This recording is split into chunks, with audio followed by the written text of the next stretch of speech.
एडजी में आपका फिर से स्वागत है। आपका पर्सनल एआई ट्यूटर, जहां हम क्लास 11 कंप्यूटर साइंस के CBSE class 11 chapter computer system को आराम से मास्टर करेंगे। मैं हूं गौरव और मेरे साथ हैं स्वाति।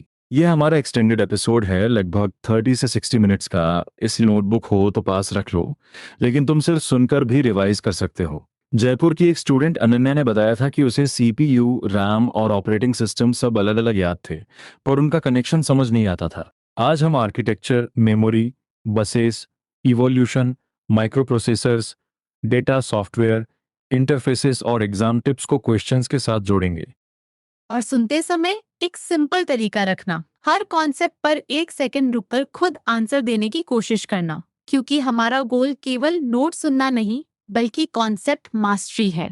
जहां पॉसिबल हो, नोटबुक में छोटे डायग्राम्स और कंपैरिजन पॉइंट्स लिखना। अगर कोई डाउट बीच में अटकाए, उसे याद रखो, बाद में एडजी के एआई ट्यूटर से उसी एग्जैक्ट डाउट को स्टेप बाय स्टेप पूछ सकते हो। चलो पहले लर्निंग मैप बना लेते हैं। कंप्यूटर सिस्टम का मतलब केवल मॉनिटर या सीपीयू कैबिनेट नहीं है। चैप्टर हमें इनपुट से आउटपुट तक पूरा फ्लो दिखाता है। फिर मेमोरी और सीपीयू के कम्युनिकेशन, कंप्यूटिंग डिवाइसेस की evolution, micro processors, data classification, software और ऑपरेटिंग सिस्टम तक ले जाता है। अंत में हम इंटरफेसेस और ओएस फंक्शंस को एग्जाम आंसर की तरह फ्रेम करेंगे। तो सबसे बेसिक क्वेश्चन, कंप्यूटर क्या है? कंप्यूटर एक इलेक्ट्रॉनिक डिवाइस है जिसे डेटा एक्सेप्ट करने, उसे प्रोसेस करने और रिजल्ट या आउटपुट जनरेट करने के लिए प्रोग्राम किया जा सकता है। यहाँ 3 कीवर्ड्स याद रखो: इनपुट, प्रोसेसिंग और आउटपुट। लेकिन कंप्यूटर के साथ एडिशनल हार्डवेयर और सॉफ्टवेयर मिलकर जो कंप्लीट यूनिट बनाते हैं, उसे कंप्यूटर सिस्टम कहते हैं। Exam point. कंप्यूटर सिस्टम के प्राइमरी कंपोनेंट्स हैं सेंट्रल प्रोसेसिंग यूनिट यानी CPU, memory, input and output devices और स्टोरेज डिवाइसेस। ये कंपोनेंट्स अलग अलग काम करते हुए भी सिंगल यूनिट की तरह फंक्शन करते हैं। इसलिए किसी ब्लॉक डायग्राम में एरोज या डायरेक्टेड लाइंस डेटा और सिग्नल्स के फ्लो को शो करते हैं। डायग्राम बनाते समय कंपोनेंट्स के बीच कनेक्शन मिस मत करना। एक क्विक चेक, अगर कीबोर्ड से तुमने कोई टेक्स्ट एंटर किया, तो कीबोर्ड इनपुट डिवाइस है या आउटपुट डिवाइस? और अगर वही टेक्स्ट स्क्रीन पर दिखाई देता है, तो स्क्रीन किस कैटेगरी में आएगी?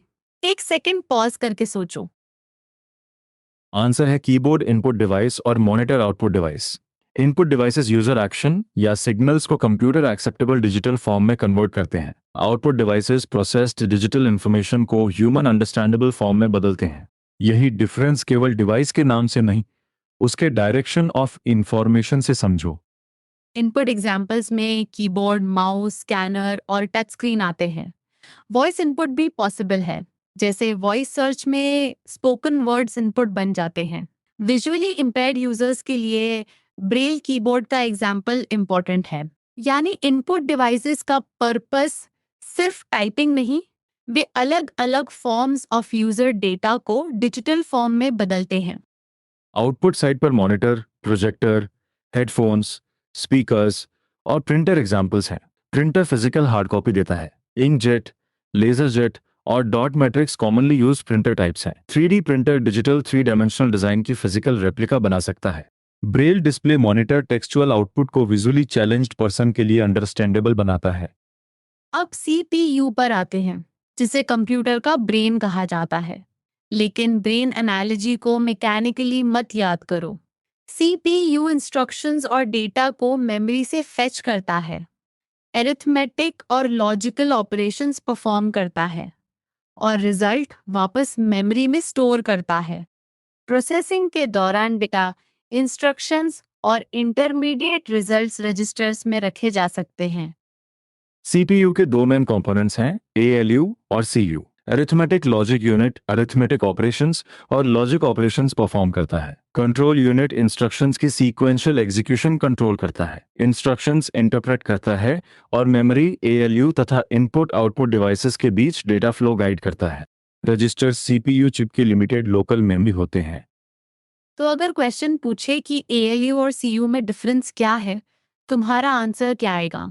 एएलयू कैलकुलेशन और लॉजिकल डिसीजन वाला पार्ट है, जबकि सीयू कंट्रोल, इंटरप्रिटेशन और कोऑर्डिनेशन वाला पार्ट है। बहुत स्टूडेंट्स सीयू को कैलकुलेशन यूनिट लिख देते हैं। यह कॉमन मिस्टेक है। इसलिए एएलयू में ऑपरेशंस और सीयू में कंट्रोल याद रखो। बिल्कुल। एक आंसर फ्रेम बनाओ। सीपीयू एक्चुअल प्रोसेसिंग करता है, रजिस्टर्स टेम्पररी इंटरनल स्टोरेज देते हैं, एएलयू अरिथमेटिक तथा लॉजिक ऑपरेशंस करता है, सीयू इंस्ट्रक्शन एग्जीक्यूशन और डेटा फ्लो कंट्रोल करता है। सीपीयू को प्रोसेसर भी कहा जाता है और चैप्टर में सीपीयू को माइक्रो प्रोसेसर से प्रैक्टिकली सिनोनिमसली डिस्कस किया गया है। अब तक हम फर्स्ट मेजर आइडिया कवर कर चुके हैं। कंप्यूटर सिस्टम एक कनेक्टेड यूनिट है जिसमें इनपुट आता है, सीपीयू प्रोसेसिंग करता है, मेमोरी डेटा रखती है और आउटपुट ह्यूमन रीडेबल फॉर्म में मिलता है। अपने मन में इस फ्लो को बोलो: input, memory, CPU processing, result और आउटपुट। अब स्टोरी बदलती है आज के स्मार्टफोन तक कंप्यूटर पहुंचा कैसे। चैप्टर एवोल्यूशन को सिंपल कैलकुलेटर से मॉडर्न पावरफुल डेटा प्रोसेसर्स तक ट्रेस करता है। ये सेक्शन केवल नेम्स की लिस्ट नहीं है। हर माइलस्टोन ने कैलकुलेशन, प्रोग्रामिंग, स्टोरेज, साइज या प्रोसेसिंग कैपेबिलिटी में कोई नया स्टेप जोड़ा। सबसे पुराने माइलस्टोन्स में अबाकस आता है, लगभग 3000 ईयर्स पहले का मैकेनिकल डिवाइस जो सिंपल अरिथमेटिक कैलकुलेशंस कर सकता था। फिर पास्कलाइन ने एडिशन और सब्ट्रैक्शन डायरेक्टली तथा मल्टीप्लिकेशन और डिवीजन रिपीटेड एडिशन और सब्ट्रैक्शन से किए। यहाँ एग्जैक्ट आइडिया यह है कि अर्ली डिवाइसेस लिमिटेड कैलकुलेशन से शुरू हुए। चार्ल्स बैबेज का analytical engine mechanical computing device था जिसमें इनपुट, प्रोसेसिंग, स्टोरिंग और आउटपुट की कल्पना मिलती है। इसलिए इसे मॉडर्न कंप्यूटर्स का बेसिस माना जाता है। हरमन हॉलरिथ की टैबुलेटिंग मशीन पंच्ड कार्ड्स पर स्टोर्ड डेटा को समराइज करने के लिए डिजाइन की गई थी और प्रोग्रामिंग की दिशा में एक स्टेप मानी जाती है। पंच कार्ड को भी क्लियर कर लो। यह स्टिफ पेपर होता था जिसमें प्री डिफाइंड पोजीशंस पर होल्स के रूप में डिजिटल डेटा स्टोर किया जाता था। ट्यूरिंग मशीन कॉन्सेप्ट एक जनरल पर्पस प्रोग्रामेबल मशीन की कल्पना करता है जो पंच कार्ड्स पर स्टोर्ड प्रोग्राम एग्जीक्यूट करके प्रॉब्लम सॉल्व कर सके। जॉन वॉन न्यूमैन ने स्टोर्ड प्रोग्राम कंप्यूटर का कॉन्सेप्ट दिया जिसमें डेटा और प्रोग्राम्स दोनों मेमोरी में स्टोर किए जा सकते थे। वॉन न्यूमैन आर्किटेक्चर में CPU, memory, input output devices और कम्युनिकेशन चैनल शामिल हैं। चैप्टर एनियाक को इस आर्किटेक्चर पर आधारित फर्स्ट बाइनरी प्रोग्रामेबल कंप्यूटर के रूप में मेंशन करता है। इंटीग्रेटेड सर्किट यानी आईसी ने साइज रिडक्शन में बड़ा रोल निभाया। आईसी एक सिलिकॉन चिप है जिसमें पूरा इलेक्ट्रॉनिक सर्किट बहुत छोटे एरिया में कंटेन हो सकता है। फिर 1970s में एलएसआई ने कंप्लीट सीपीयू को सिंगल चिप पर इंटीग्रेट करने की राह बनाई और इसी को माइक्रो प्रोसेसर डेवलपमेंट से जोड़कर देखना चाहिए। मूरिस लॉ के अनुसार चिप पर ट्रांजिस्टर्स की संख्या लगभग हर 2 साल में डबल होने और कॉस्ट के हाफ होने का प्रेडिक्शन किया गया था। 1980s में वीएलएसआई ने छोटे चिप पर बहुत कंपोनेंट्स इंटीग्रेट किए। आगे एसएलएसआई में और हाई डेंसिटी पॉसिबल हुई। एग्जाम में इन टर्म्स का फुल फॉर्म और टेक्नोलॉजी से रिलेशन पूछा जा सकता है। पर्सनल कंप्यूटिंग का फेज भी इम्पॉर्टेंट है। आईबीएम ने 1981 में होम यूजर के लिए फर्स्ट पर्सनल कंप्यूटर इंट्रोड्यूस किया और एप्पल ने 1984 में मैकिन्टॉश मशीन्स इंट्रोड्यूस की। GUI बेस्ड ऑपरेटिंग सिस्टम्स ने कमांड लाइन ओनली कंप्यूटर्स की तुलना में पीसी को अधिक पॉपुलर बनाया। 1990s में वर्ल्ड वाइड वेब ने मास यूसेज को और एक्सेलरेट किया। इसके बाद लैपटॉप्स में कंप्यूटिंग को पोर्टेबल बनाया। फिर स्मार्टफोन्स, टैबलेट्स और पर्सनल डिजिटल असिस्टेंट्स आए। Processor miniaturization, faster memory, high speed data और कनेक्टिविटी ने इन डिवाइसेस को पॉसिबल बनाया। आगे वेरिएबल गैजेट्स और smart appliances, internet of things तथा आर्टिफिशियल इंटेलिजेंस की मदद से कंप्यूटिंग को एवरीडे ऑब्जेक्ट्स तक ले जाते हैं। क्विक रिकॉल: अबाकस किस तरह का डिवाइस था? बैबेज का एनालिटिकल इंजन किस लिए इम्पोर्टेंट है? और आईसी ने कंप्यूटर्स पर क्या इफेक्ट डाला? तीनों आंसर्स मन में बोलो। अगर सीक्वेंस मिक्स हो रहा है, टाइमलाइन को ancient calculation, mechanical computing, stored program, integrated circuits और पर्सनल कंप्यूटिंग के ब्रॉड स्टेजेस में याद करो। अच्छा स्ट्रैटेजी पॉइंट है। डेट्स को अकेले मेमोराइज करने से बेहतर है माइलस्टोन और कंट्रीब्यूशन जोड़ना। Abacus simple arithmetic, Pascaline mechanical calculation, analytical engine input process store output idea, punch cards data storage, von Neumann stored programs, IC size reduction और microprocessor single chip CPU से connect करो। अब हम memory section में enter कर रहे हैं। Computer को डेटा और इंस्ट्रक्शंस प्रोसेसिंग से पहले स्टोर करने के लिए मेमोरी चाहिए। प्राइमरी मेमोरी को हम मेन मेमोरी भी कहते हैं, जबकि सेकेंडरी मेमोरी या स्टोरेज डिवाइस डेटा, इंस्ट्रक्शंस और रिजल्ट्स को फ्यूचर यूज के लिए परमानेंटली स्टोर करती है। मेमोरी यूनिट्स बाइनरी आइडिया से शुरू होती हैं। कंप्यूटर डेटा को 0 और 1 के रूप में स्टोर और प्रोसेस करता है। एक बाइनरी डिजिट को बिट कहते हैं। 4 बिट्स का ग्रुप निबल है और 8 बिट्स यानी 2 निबल्स का ग्रुप बाइट कहलाता है। यह डेफिनेशन डायरेक्ट क्वेश्चन में आ सकती है। एक सेकेंड पॉज करके सोचो, 4 BIT वर्ड को क्या कहते हैं और 8 BIT वर्ड को? आंसर है निबल और बाइट। लार्जर यूनिट्स बाइट्स के ग्रुप से बनते हैं, जैसे KB, MB, GB, TB और आगे। चैप्टर में कन्वर्जन के लिए 1 किलोबाइट को 1024 बाइट्स और 1 मेगाबाइट को 1024 किलोबाइट बताया गया है।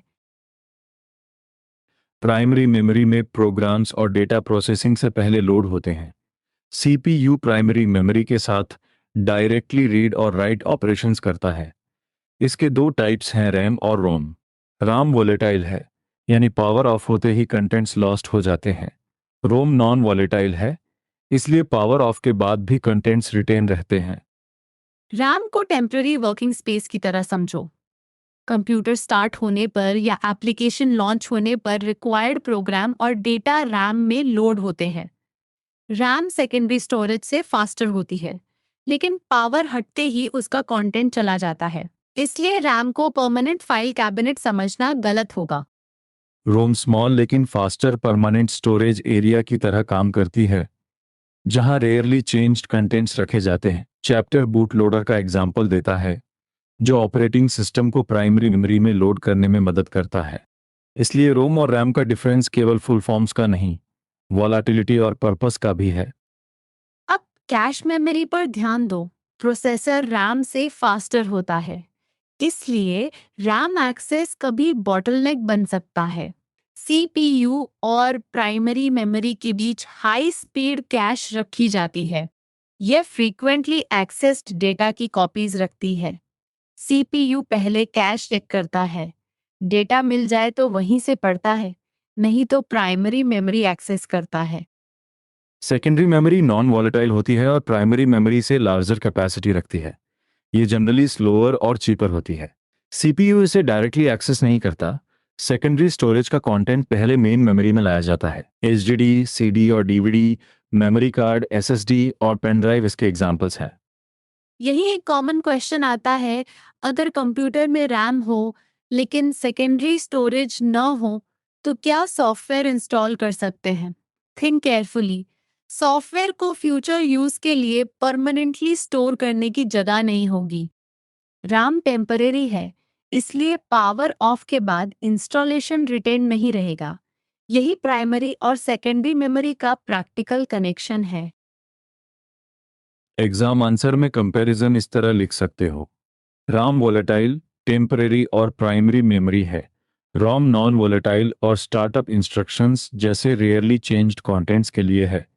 कैश सीपीयू और राम के बीच हाई स्पीड मेमोरी है। Secondary memory non volatile, larger capacity वाली और परमानेंट स्टोरेज के लिए है। अभी तक मेमोरी का कोर मैप बन गया। CPU डायरेक्टली प्राइमरी मेमोरी से काम करता है, कैश एक्सेस टाइम कम करती है, रैम वर्किंग डेटा रखती है, रोम बूट लोडर रख सकती है और secondary memory long term storage देती है। एडजी में इस तरह के कंपैरिजन को एक्टिव रिकॉल कार्ड्स या छोटे रिवीजन चैलेंज में बदलकर खुद टेस्ट कर सकते हो। अब क्वेश्चन उठता है कि सीपीयू, मेमोरी और डिवाइसेस आपस में कम्युनिकेट कैसे करते हैं। Data transfer physical wires called बस से होता है। सिस्टम बस 3 बसेस का कलेक्टिव फॉर्म है, डेटा बस, एड्रेस बस और कंट्रोल बस। इनके रोल्स अलग हैं, इसलिए आंसर में केवल बस ट्रांसफर्स डेटा लिखकर रुकना नहीं। डेटा बस कंपोनेंट्स के बीच एक्चुअल डेटा ट्रांसफर करता है। एड्रेस बस उस मेमोरी लोकेशन का एड्रेस कैरी करता है जहां सीपीयू रीड या राइट करना चाहता है। कंट्रोल बस रीड राइट जैसे कंट्रोल सिग्नल्स कम्युनिकेट करता है। तीनों मिलकर सिस्टम बस बनाते हैं जो कंप्यूटर कंपोनेंट्स के कोऑर्डिनेटेड ऑपरेशन के लिए एसेंशियल है। डायरेक्शन वाला पॉइंट बहुत फ्रीक्वेंटली टेस्टेड है। डेटा बस बाई डायरेक्शनल है क्योंकि सीपीयू मेमोरी से डेटा रीड भी करता है और मेमोरी में डेटा राइट भी करता है। एड्रेस बस और कंट्रोल बस यूनिडायरेक्शनल बताए गए हैं। सीपीयू एड्रेस स्पेसिफाई करता है और रीड और राइट कंट्रोल सिग्नल देता है। मान लो सीपीयू को मेमोरी से कुछ डेटा पढ़ना है। सीपीयू एड्रेस बस पर लोकेशन एड्रेस रखेगा, कंट्रोल बस पर रीड सिग्नल देगा और मेमोरी कंट्रोलर रिक्वेस्टेड डेटा को डेटा बस पर रखेगा। राइट ऑपरेशन में सीपीयू डेटा बस पर डेटा रखता है और एड्रेस बस पर टारगेट लोकेशन बताता है। एक और इम्पोर्टेंट फ्लो, इनपुट डिवाइस से आया डेटा या हार्ड डिस्क से एक्सेस डेटा प्रोसेसिंग से पहले मेन मेमोरी में प्लेस होता है क्योंकि सीपीयू मेन मेमोरी के साथ डायरेक्टली इंटरैक्ट करता है। इस सीक्वेंस को डायग्राम में इनपुट या स्टोरेज से प्राइमरी मेमोरी, फिर सीपीयू और रिजल्ट वापस मेमोरी तथा आउटपुट की दिशा में दिखा सकते हो। क्विक क्विज, कौन सा बस एड्रेस कैरी करता है, कौन सा कंट्रोल सिग्नल और कौन सा दोनों डायरेक्शंस में डेटा ले जा सकता है? अपने आंसर को फुल सेंटेंस में बोलो। अगर तुमने एड्रेस बस को बाय डायरेक्शनल चुना है तो एक बार फिर सीपीयू के रीड और राइट प्रोसेस को याद करो। करेक्ट मैप है address bus address, control bus signals और डेटा बस डेटा कैरी करता है। डेटा बस बाई डायरेक्शनल है, एड्रेस और कंट्रोल बसेस यूनिडायरेक्शनल है। एग्जाम में सिस्टम बस की प्राइमरी रोल पूछी जाए तो लिखो कि यह डेटा एड्रेसेस और कंट्रोल सिग्नल्स को कंप्यूटर कंपोनेंट्स के बीच ट्रांसफर करता है। अब हम माइक्रो प्रोसेसर्स की तरफ बढ़ते हैं। अर्लियर कंप्यूटर्स में सीपीयू बहुत लार्ज रूम या मल्टीपल कैबिनेट्स ऑक्यूपाई कर सकता था। टेक्नोलॉजी में सीपीयू को सिंगल माइक्रोचिप पर इम्प्लीमेंट करना पॉसिबल बनाया। सिंगल माइक्रोचिप पर इम्प्लीमेंटेड प्रोसेसर को माइक्रो प्रोसेसर कहते हैं। आज सीपीयू और micro processor terms practical use में अक्सर सिनोनिमसली आते हैं। Micro processor arithmetic, logical operations और डेटा प्रोसेसिंग टास्क परफॉर्म करता है। ये आईसी पर बिल्ट होता है जिसमें रेजिस्टर्स, ट्रांजिस्टर्स और डायोड्स जैसे मिलियंस ऑफ स्मॉल कंपोनेंट्स हो सकते हैं। इवोल्यूशन के साथ प्रोसेसिंग कैपेबिलिटी बढ़ी, फिजिकल साइज घटा और कॉस्ट कम हुई। यह टेक्नोलॉजी इंप्रूवमेंट का क्लियर पैटर्न है।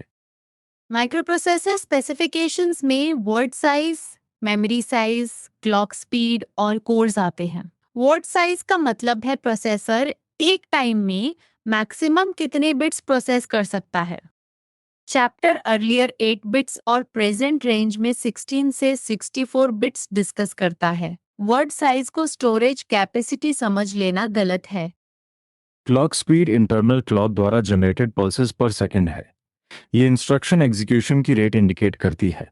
अर्लियर हर्ट्ज और किलोहर्ट्ज कॉमन थे, जबकि एडवांस सिस्टम्स में गीगाहर्ट्ज यूज होता है, यानी billions of pulses per second. Course basic computation units हैं।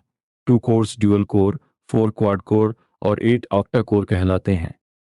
लेकिन एक सावधानी, हायर क्लॉक स्पीड या मोर कोर्स को देखकर बिना कॉन्टेक्स्ट के ये मत लिख देना कि हर टास्क हमेशा उसी प्रोपोर्शन में फास्टर होगा। सोर्स इतना बताता है कि clock speed execution rate indicate करती है और multicore processors multiple tasks execute कर सकते हैं। आंसर को सोर्स की सीमा में रखना है। माइक्रो प्रोसेसर और माइक्रो कंट्रोलर का डिफरेंस याद रखने का बेस्ट तरीका है चिप के अंदर क्या एम्बेडेड है। माइक्रो प्रोसेसर चिप पर प्राइमरीली सीपीयू होता है। माइक्रो कंट्रोलर में सीपीयू के साथ fixed amount of RAM, ROM और अदर पेरिफेरल्स भी सिंगल चिप पर एम्बेडेड होते हैं। इसलिए microcontroller specific purpose devices में यूजफुल होता है। एग्जाम्पल्स में keyboard, mouse, washing machine, digital camera, pen drive, remote controller और माइक्रोवेव दिए गए हैं। वॉशिंग मशीन वाला एग्जाम्पल स्पेशली क्लियर है। माइक्रो कंट्रोलर वॉशिंग साइकिल के स्टेप्स को ह्यूमन इंटरवेंशन के बिना कंट्रोल कर सकता है। स्पेसिफिक टास्क के कारण डिवाइस का साइज और कॉस्ट रिड्यूस हो सकता है। Mid point recap, system bus communication कराता है। Microprocessor single chip CPU है। Word size bits processed at a time बताता है। Clock speed pulses per second बताती है। कोर्स कंप्यूटेशन यूनिट्स हैं। और माइक्रो कंट्रोलर सीपीयू मेमोरी तथा पेरिफेरल्स को एक चिप में कंबाइन करता है। अब डेटा और इंफॉर्मेशन समझते हैं।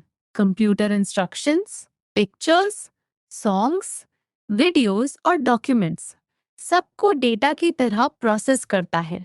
रॉ और अनऑर्गेनाइज्ड फैक्ट्स को प्रोसेस करने पर मीनिंगफुल इंफॉर्मेशन मिल सकती है। डेटा, इंफॉर्मेशन और नॉलेज को इंटरचेंजेबल माना सही नहीं है, इसलिए क्वेश्चन में वर्डिंग ध्यान से पढ़ना। इंटरनली डेटा बाइनरी फॉर्म यानी 0 और 1 में स्टोर्ड होता है। Externally text, numerals, special symbols, other languages या फाइल्स के रूप में इनपुट आ सकता है। इमेज आरजीबी पिक्सेल्स का कलेक्शन हो सकती है। वीडियो फ्रेम से बना होता है। और फी रिसीट में न्यूमेरिक तथा नॉन न्यूमेरिक कैरेक्टर्स हो सकते हैं। Structured data strict record structure और प्रीडिफाइंड टैबुलर फॉर्मेट फॉलो करता है। रोज और कॉलम्स में organized attendance records, sales transactions, online railway ticket bookings और एटीएम ट्रांजैक्शंस इसके एग्जाम्पल्स हैं। इसे आसानी से अंडरस्टैंड, सॉर्ट और रिट्रीव किया जा सकता है। कीवर्ड है predefined structure. Unstructured data pre defined record format follow नहीं करता। Audio video files, graphics, text documents, social media posts और सैटेलाइट इमेजेस एग्जांपल्स हैं। इसमें टेक्सचुअल और ग्राफिकल कंटेंट हो सकता है, लेकिन फिक्स्ड रो कॉलम अरेंजमेंट जरूरी नहीं होता। स्ट्रक्चर्ड और अनस्ट्रक्चर्ड का डिफरेंस फॉर्मेट और ऑर्गेनाइजेशन पर बेस्ड है। सेमी स्ट्रक्चर्ड डेटा में वेल डिफाइंड स्ट्रक्चर नहीं होता, लेकिन इंटरनल टैग्स या मार्किंग्स डेटा एलिमेंट्स को सेपरेट करते हैं। ईमेल डॉक्यूमेंट्स, एचटीएमएल पेजेस और comma separated values files examples हैं। यहाँ हर वैल्यू के साथ नेम, मंथ, क्लास या अटेंडेंस जैसे टैग्स इंटरप्रिटेशन में हेल्प कर सकते हैं। एक क्लासिफिकेशन चेक करते हैं। Cricket match score, hospital patient records.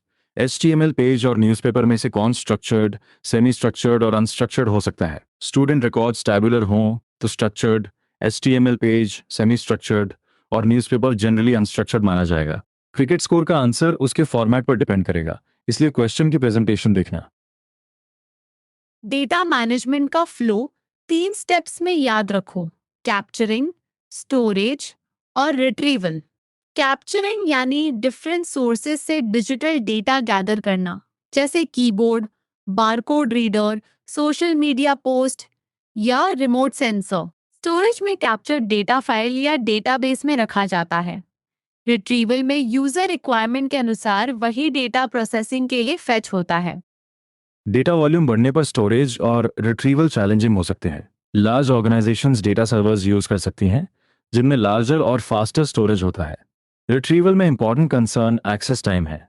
Database बड़ा होने पर रिक्वायर्ड डेटा को रीजनेबल टाइम में फाइंड करना जरूरी होता है। डिलीशन और रिकवरी वाला पॉइंट प्रैक्टिकल भी है और एग्जाम रेलेवेंट भी। सिंपल डिलीशन में एड्रेस एंट्री फ्री मार्क हो सकती है।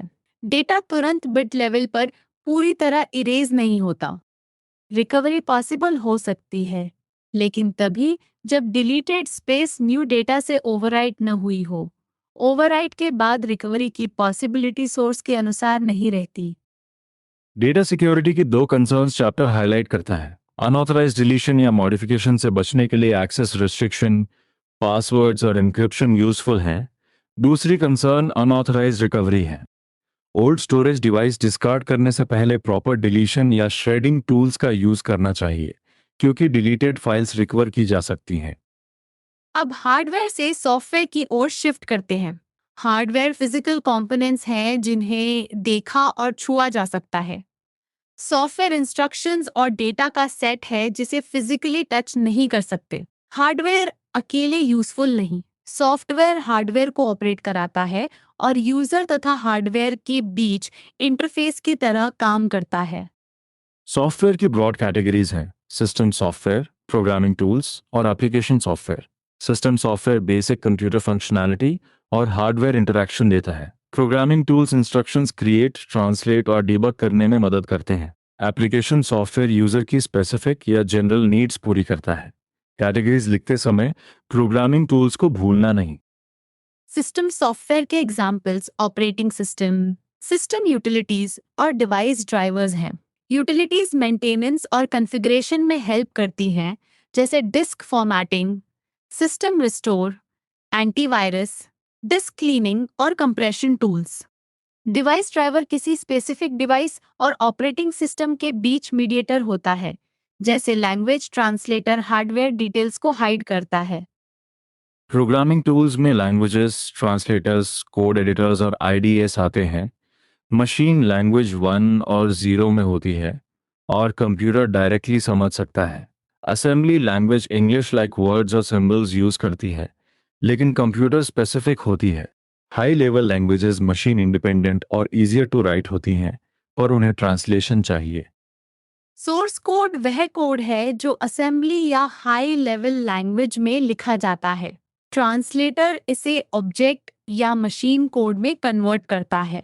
असेंबलर असेंबली लैंग्वेज को मशीन लैंग्वेज में बदलता है। कंपाइलर पूरा सोर्स प्रोग्राम ट्रांसलेट करता है और ट्रांसलेशन के बाद कंपाइलर जरूरी नहीं रहता। Interpreter line by line translate करता है और एग्जीक्यूशन के समय प्रेजेंट रहना पड़ता है। आईडीए यानी इंटीग्रेटेड डेवलपमेंट एनवायरनमेंट में टेक्स्ट एडिटर, बिल्डिंग टूल्स और डीबगर कंबाइन होते हैं। Python, IDL, NetBeans, eclipse, atom और लाजरस एग्जांपल्स हैं। डीबगर सोर्स कोड की एरर्स आइडेंटिफाई और करेक्ट करने में हेल्प करता है। एग्जाम में कंपाइलर और इंटरप्रेटर कंपेयर करते समय whole program versus line by line जरूर लिखना। एप्लीकेशन सॉफ्टवेयर सिस्टम सॉफ्टवेयर के ऊपर रन करता है और एंड यूजर रिक्वायरमेंट्स पूरी करता है। General purpose software larger audience के लिए रेडीमेड होता है, जैसे स्प्रेडशीट, फोटो एडिटर या वेब ब्राउजर। कस्टमाइज्ड सॉफ्टवेयर किसी ऑर्गेनाइजेशन या इंडिविजुअल की स्पेसिफिक नीड्स के लिए टेलर में होता है, जैसे स्कूल मैनेजमेंट या accounting software. Free and open source software में सॉफ्टवेयर के साथ सोर्स कोड भी पब्लिक एक्सेस के लिए अवेलेबल होता है, जैसे उबुंटू, पाइथन, लिब्रे ऑफिस और Mozilla Firefox. Freeware free use हो सकता है, लेकिन सोर्स कोड अवेलेबल होना जरूरी नहीं, जैसे स्काइप और Adobe reader. Proprietary software copyright owner से परचेज करना पड़ता है, जैसे माइक्रोसॉफ्ट विंडोज और टैली। अब हम final major section operating system में हैं। ओएस को रिसोर्स मैनेजर कहते हैं क्योंकि यह CPU, RAM, disk, network, input output devices, application software और डिवाइस ड्राइवर्स को मैनेज करता है। इसके दो ब्रॉड ऑब्जेक्टिव्स हैं: एप्लीकेशन प्रोग्राम्स को रन कराने की सर्विसेज देना और यूजर को कंप्यूटर से इंटरैक्ट करने के लिए इंटरफेस देना। यूजर इंटरफेस के टाइप्स हैं command based, graphical, touch based, voice based और gesture based. Command based interface में यूजर कीबोर्ड से कमांड्स एंटर करता है। एमएस डॉस और यूनिक्स एग्जांपल्स हैं। जीयूआई में आइकॉन्स, मेन्यूज और विंडोज यूज होते हैं। विंडोज, उबुंटू, फेडोरा और मैकिंटॉश एग्जांपल्स हैं। Touch based interface smartphones, tablets और टच स्क्रीन पीसीएस में कमांड्स इंटरप्रेट करता है, जैसे ऐप खोलना या स्क्रॉल करना। Voice based interface spoken commands accept करता है, जैसे सिरी, गूगल नाउ या कॉर्टाना वाले examples. Gesture based interface waving, tilting, eye motion या शेकिंग जैसे जेस्चर्स यूज करता है और गेमिंग तथा मेडिसिन में पोटेंशियल रखता है।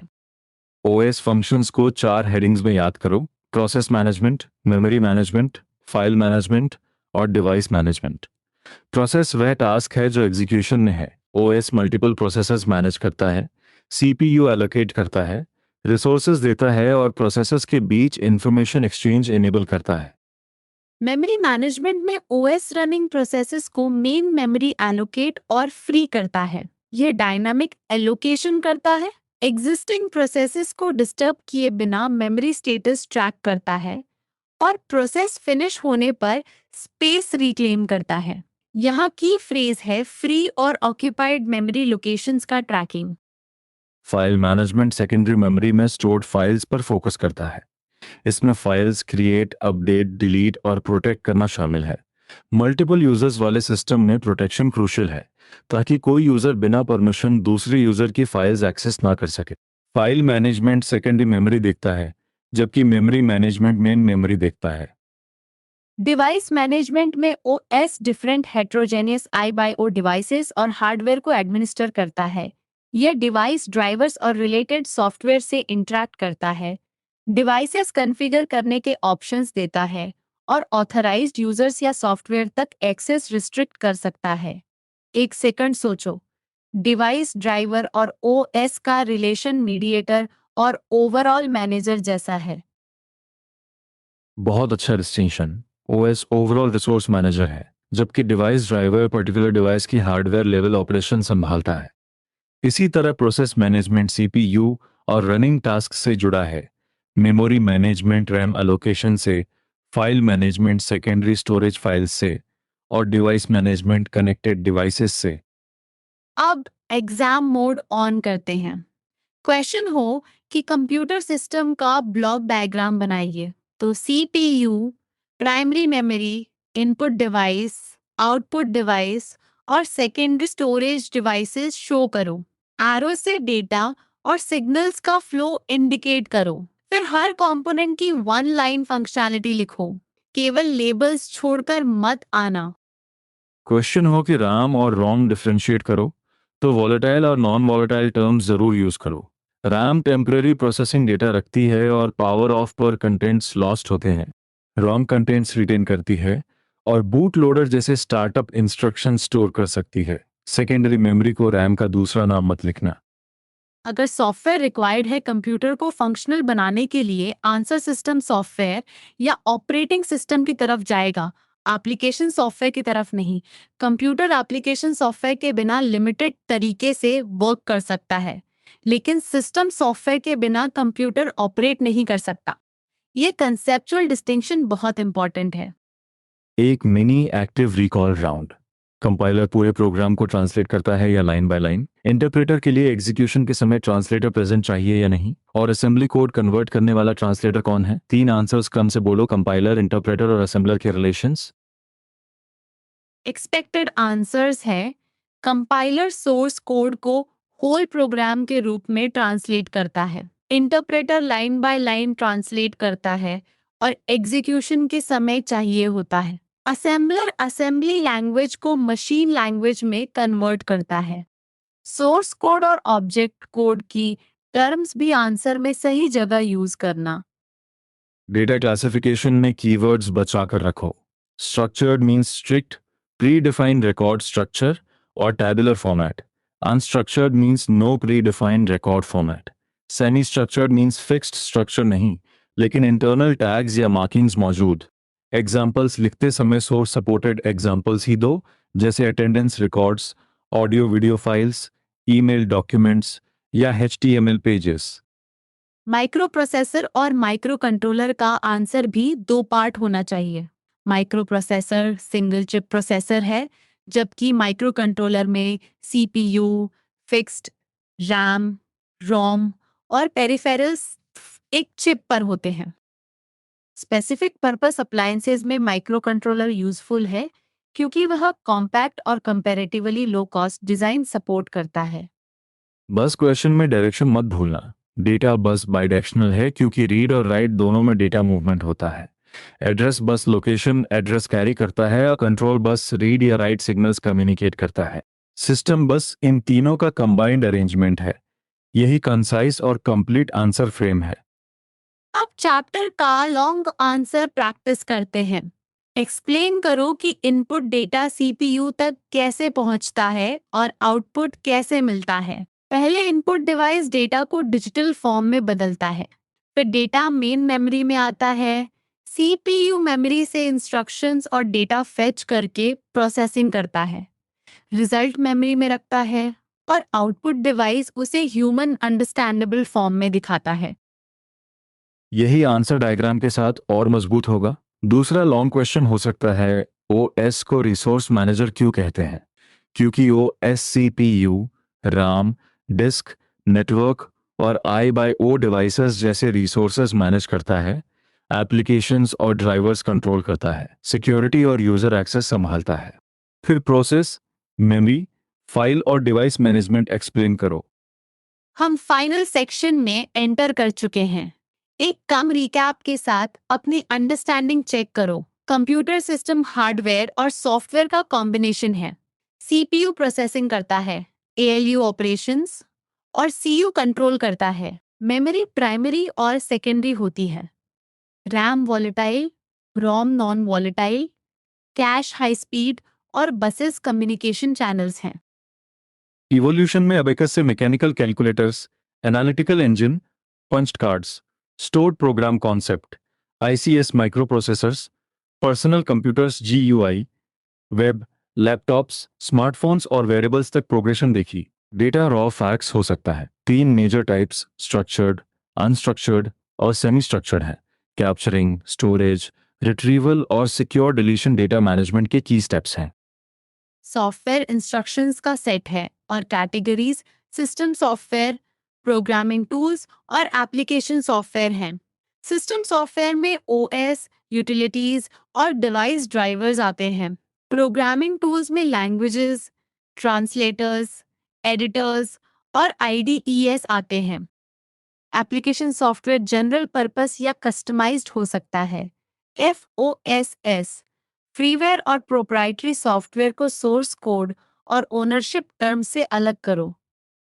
फाइनल एक्टिव रिकॉल चैलेंज, बिना नोट्स देखे 4 आंसर्स बोलो। फर्स्ट, सीपीयू के 2 मेन कंपोनेंट्स कौन से हैं? Second, data bus bidirectional क्यों है? थर्ड, डिलीटेड डेटा रिकवरी किस कंडीशन में पॉसिबल हो सकती है? फोर्थ, ओएस के 4 मैनेजमेंट फंक्शंस कौन से हैं? हर आंसर को कंप्लीट सेंटेंस में फ्रेम करना। अब अपने आंसर्स चेक करो। सीपीयू के कंपोनेंट्स एएलयू और सीयू हैं। डेटा बस रीड और राइट दोनों के कारण बाई डायरेक्शनल है।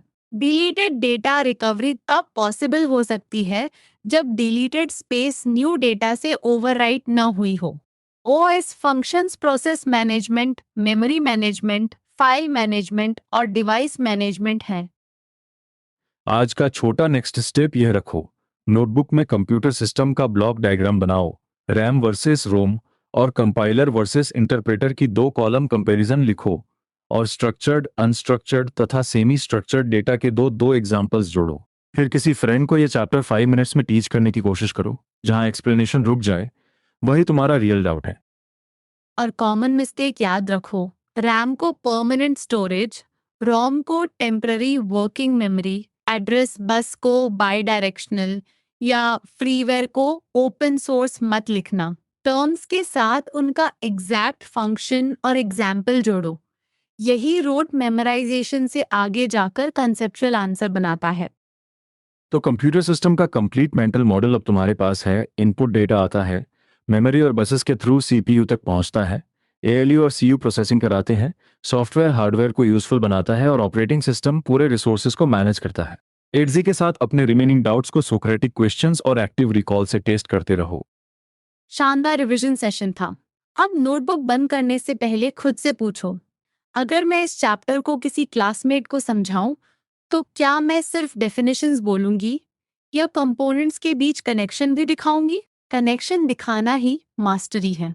सुनने के लिए धन्यवाद। अच्छे से पढ़ो, कामली रिवाइज करो और अगली लर्निंग जर्नी में फिर मिलते हैं।